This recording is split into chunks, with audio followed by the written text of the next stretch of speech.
샬롬. 한 주간 평안하셨습니까? 오늘은 또 6월 24일 수요일 저녁 예배에 또 이렇게 우리에게 주시는 말씀이 있습니다. 하나님께서 우리에게 주시는 말씀은 창세기 26장 12절에서 15절까지의 말씀입니다. 구약성경 36페이지가 되겠습니다. 제가 봉독해 올리겠습니다. 창세기 26장 12절에서 15절까지입니다. 이삭이 그 땅에서 농사하여 그의 100배나 얻었고 여호와께서 복을 주심으로 그 사람이 창대하고 왕성하여 마침내 거부가 되어 양과 소가 떼를 이루고 노복이 심히 많으므로 블레셋 사람이 그를 시기하여 그 아비 아브라함 때에 그 아비의 종들이 판 우물을 막고 흙으로 메웠더라. 아비멜렉이 이삭에게 이르되 내가 우리보다 크게 강성한즉 우리를 떠나가라. 16절까지 제가 봉독해 올렸습니다. 하나님 감사합니다. 이렇게 지난 3일 동안 저희들 지켜주시고 은혜 날개 아래 품으시고 세상과 겨루어 이긴 자 되게 하시고 들어와도 나가도 복받는 형통의 복을 받아 누리는 하늘의 권세와 능력을 가진 자녀된 삶을 살게 하신 것을 감사드립니다. 오늘도 하나님의 전에서 이 말씀을 들을 때에 저희들 사면에 에워싸고 있는 모든 흑암의 권세가 물러가고 형통의 복이 임하게 하옵소서. 예수님 이름으로 감사 기도드리옵나이다. 아멘. 할렐루야. 저는 이 시간 형통의 법칙이라고 하는 제목을 가지고 함께 은혜를 나누고자 합니다. 우리는 오늘 이 본문 말씀에서 한 사람을 만나게 되는데요, 바로 이삭입니다.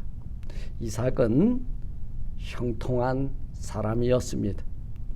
이삭은 그 아비와 더불어서 참으로 어려운 환경 속에서 이렇게 진행하고 있었지만 그의 하는 일마다 형통했는데요. 얼마나 형통했냐?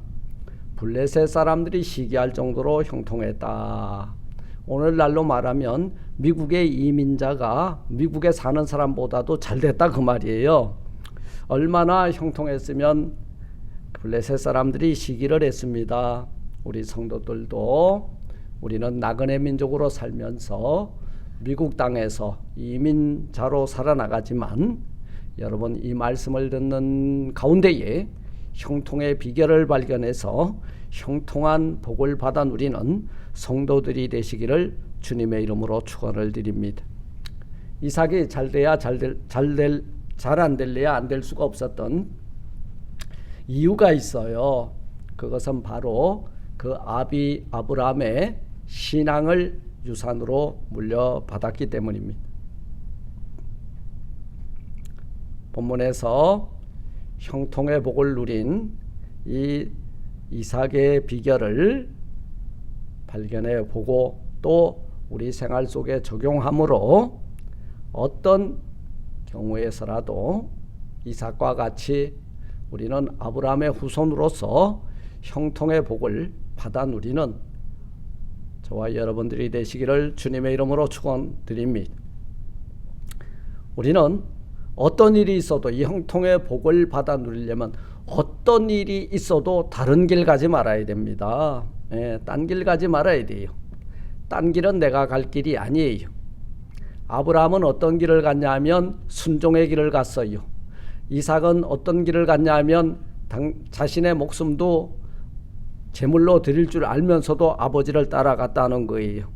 오늘 1절 2절에 보면 아브라함 때에 첫 흉년이 들었더니 26장 1절 2절에 그렇게 기록합니다. 그 땅에 또 흉년이 들어 이삭이 그랄로 가서 블레셋 왕이 아비멜렉에 이르렀더니 이렇게 기록하고 있습니다. 여호와께서 이삭에게 나타나 가라사대 애굽으로 내려가지 말고 내가 너에게 지시하는 땅에 가서 거하라. 이게 형통의 복을 받아 누리는 비결이라는 거예요. 네 생각대로 네가 보는 대로 네 결정대로 움직이지 말고 하나님이 이끄시는 대로 하나님이 지시하는 곳으로 가라 그 말이에요. 우리가 길을 잃지 않고 목적지에 잘 도착하려면요, 디렉션을 따라가면 데스티네이션, 우리가 가고자 하는 목적지에 안전하게 이르게 될 것입니다. 이와 마찬가지로 우리가 형통의 복을 받아 누리려면 길을 잃고 헤매지 아니하려면 내가 너에게 지시하는 땅으로 가서 거하라. 이 말씀을 듣고 진행하는 저와 여러분들이 되시기를 주님의 이름으로 축원을 드립니다. 이삭이 큰 흉년을 만났죠. 이건 환난이고 시련입니다. 그래서 가나안 땅을 떠나 애굽으로 가던 중 블레셋 땅에 이르릅니다. 애굽은 가면은 잘 먹고 잘 살아요. 4대 문명의 발생지로 나일강이 있고 비옥한 옥토가 있어 흉년을 모르고 사는 곳이기 때문에 사람의 생각이면 블레셋이 아니라 바로 애굽으로 들어가야 되는 것입니다. 그곳에 피난 가면 살 길이 열리는 거예요. 그런데 그때 여호와께서 이삭에게 나타나셔서 애굽으로 내려가지 말고 내가 너에게 지시하는 이 땅에 거하라 말씀합니다. 그런데요, 하나님께서는 그 흉년의 때에 이삭의 순종함으로 그 땅에 거함으로 말미암아 상상할 수 없는 복을 내려주셨어요. 이 12절 13절에 보니까 이삭이 그 땅에 농사하여 그 해에 100배나 얻었고 여호와께서 복을 주심으로 그 사람이 창대하고 왕성하여 마침내 거부가 되었다. 하나님의 디렉션을 따라가는 사람이 바로 오늘 우리 교회에 있고 여러분 가정에 있고 여러분 직장에 있으면 그 사람으로 인하여 그 기업 직장과 그 기업이 복을 받고 그 가정이 복을 받는다는데 어떻게 받냐 하면 100배나 얻었고 이렇게 말씀하고 있습니다. 한 해 만에 거부가 되었다는 거예요. 남들이 여러분 10년 100년 가서 거둘 것을 한 해에 다 거두었다는 거예요. 하나님이 복 주시려고 하면요 오래 가지 않아요. 여기에 귀한 진리가 있다는 말씀입니다. 애굽은 세상이에요. 어떤 일이 있어도 우리는 그 길 가지 말아야 됩니다. 타락하지 않고 예수 안에 살려면 애굽으로 가지 말고 하나님이 우리에게 지시하시는 그 땅에 거할 때 우리에게 복을 주시고 형통의 삶을 살게 해 주실 줄 믿습니다.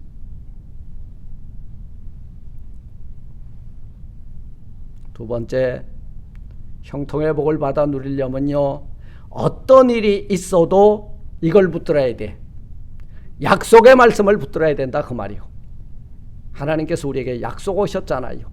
약속을 딱 굳게 잡고 굳게 믿으면 그 약속이 나의 삶을 통하여 이루어지게 될 줄 믿습니다. 이게 형통이에요. 오늘 3절로 4절 말씀해 보니까 이 땅에 유하면 내가 너와 함께 있어 내게 복을 주고 내가 이 모든 땅을 너와 내 자손에게 주리라. 내가 내 아비 아브라함에게 맹세한 것을 이루어 내 자손을 하늘의 별과 같이 번성케 하며 이 모든 땅을 내 자손에게 주리니 내 자손을 인하여 천하 만민이 복을 받으리라 말씀했어요. 복 받는 나 때문에 내 주변 사람들이 복을 받는다는 거예요. 그러면은 이 땅에 유하면 내가 복을 줄 것인데 이 땅에 유하게 되면 내가 너에게 복을 주는데 이 약속의 말씀을 꽉 붙드니까 한 해 만에 100배나 결실을 얻게 되었다는 사실입니다. 사랑하는 성도 여러분, 우리 성도들은요 하나님 아버지께서 예수 그리스도 안에서 우리에게 모든 복을 주신 줄 믿어야 될 것입니다. 하나님께서 예수 안에서 우리에게 주시지 않은 복이 없습니다. 평안의 복, 승리의 복, 구원의 복, 천국의 복, 사랑의 복, 은사의 복, 물질의 복, 도움의 복, 건강의 복, 형통의 복, 복이라고 하는 복은 다 주신 줄 믿습니다. 이것이 형통의 복이에요. 막힘이 없는 거예요. 우리는 우리의 기도가 달라져야 돼요. 우리 하나님의 자녀들에게 주셨습니다. 아멘. 주실 줄 믿습니다가 아니에요. 주옵소서가 아니라 주셨음을 믿고 주셨음에 감사드립니다.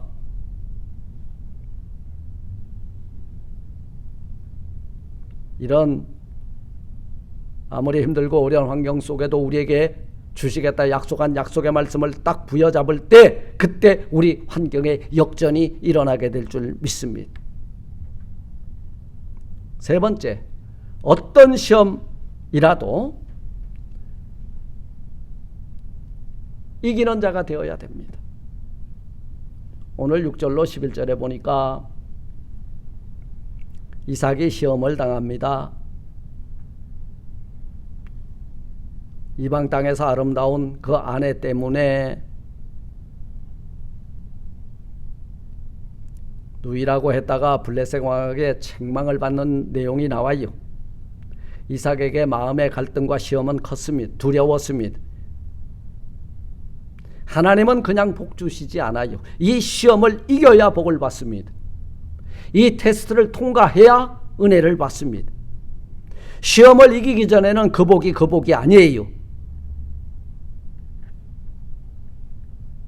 아브라함도 그 아버지 아브라함도요, 이삭을 드리라는 시험을 통과하고 그 시험에 합격했을 때 복을 받은 줄 믿습니다.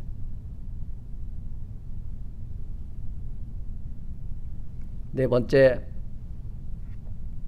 어떤 어려움과 환경 속에서도 성령 충만함을 유지해야 됩니다. 이것이 형통의 복을 받아 누리는 비결이에요. 14절로 15절에 보니까 양과 소가 떼를 이루고 노복이 심히 많음으로 블레셋 사람이 그를 시기하여 그 아비 아브라함 때에 그 아비의 종들이 판 모든 우물을 막고 흙으로 메웠더라. 사촌이 논을 사면 배가 아파요. 그 말대로 본문의 블레셋 사람들이 아주 배가 아프니까 그 아비 아브라함 때에 판 우물을 다 막아버렸어요.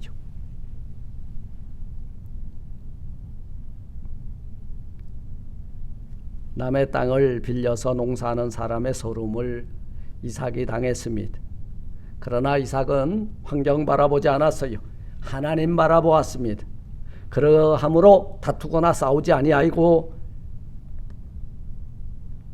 다른 곳에 가서 또 우물을 파고 이삭이 가는 곳곳마다 우물을 파면 물이 나왔어요. 그 사람들은 파면 나오질 않았어요.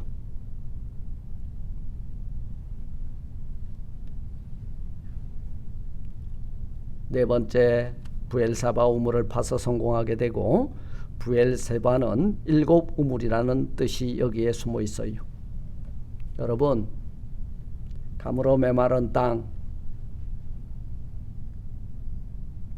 부엘세바와 같이 7번을 파서라도 이 물이 나와야 됩니다. 이 물은 성령이고 물은 완전수예요. 7번 완전수예요. 그러므로 이 부엘사바는 성령 충만을 상징하는 것입니다. 이처럼 우리가 은혜 생활에 어려움이 많아도 끝까지 여러분 포기하지 말고 얻어야 할 것은 성령 충만의 은혜인 줄 믿습니다. 그때 우리의 영육 간에 강건함이 오는 거예요.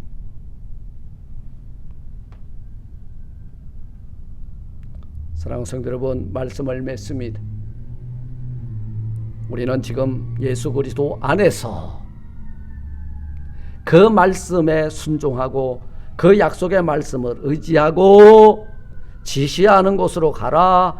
약속의 말씀을 의지하고 어떤 시험과 환난이 다가와도 그것을 능히 이기고 어떤 환난과 시련 가운데서도 성령 충만함을 유지해서 우리가 진행하며 나가는 곳곳마다 막힘이 없이 형통의 복을 받아 누리는 저와 여러분들이 되시기를 주님의 이름으로 축원을 드립니다. 아멘. 하나님 감사합니다. 블레셋 사람들에게 시기를 봐라. 이렇게 힘들고 어려웠지만 하나님의 약속의 말씀을 꼭 붙들고 또 성령 충만함과 이 우물이 터질 때까지 우물을 파고 어떤 일이 있어도 약속의 말씀을 붙들고 어떤 시련도 이겨내는 이삭과 같은 사람들이 되어서 무엇을 하든지 주 안에서 형통한 삶을 누리는 저희 모두가 되게 하여 주옵소서. 예수님 이름으로 감사하기도 드리옵나이다. 아멘. 아멘. 하늘에 계신 우리 아버지여, 이름이 거룩히 여김을 받으시오며 나라의 임하옵시며 뜻이 하늘에서 이룬 것 같이 땅에서도 이루어지리다. 오늘날 우리에게 일용할 양식을 주옵시고 우리가 우리에게 죄진 자를 사해 준 것 같이 우리 죄를 사하여 주옵시고 우리를 시험에 들게 하지 마옵시고 다만 악에서 구하옵소서. 대개 나라와 권세와 영광이 아버지께 영원히 있사옵나이다. 아멘. 아멘.